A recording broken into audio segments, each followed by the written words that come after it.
দাবিতে হুমকি চলছে চলছে চলছে শ্রমিকের 600 টাকা মজুরির দাবিতে হুমকি চলছে চলছে চলছে কলকারখানা নতুন নতুন খুলবার দাবিতে হুমকি চলছে চলছে চলছে সারা দেশে রাষ্ট্রায়ত্ত কারখানা বন্ধ হচ্ছে কার স্বার্থে কেন্দ্র রাজ্য জবাব দাও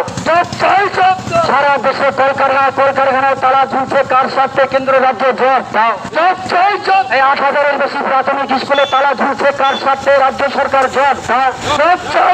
এই স্কুলগুলো বন্ধ হচ্ছে কার স্বার্থে রাজ্য সরকার জবাব দাও সারা রাজ্যে কলকারখানা খোলার দাবিতে 9 জুলাই সফল হোক সফল হোক সফল 9 জুলাই ধর্মঘট সফল হোক সফল হোক সফল 9 জুলাই ধর্মঘট সফল হোক সফল হোক সফল এই ট্রেড ইউনিয়নের ডাকা 9 জুলাই ধর্মঘট সফল হোক সফল হোক সফল এই শ্রমিকের স্বার্থে 9 জুলাই ধর্মঘট সফল করুন সফল করুন সফল করুন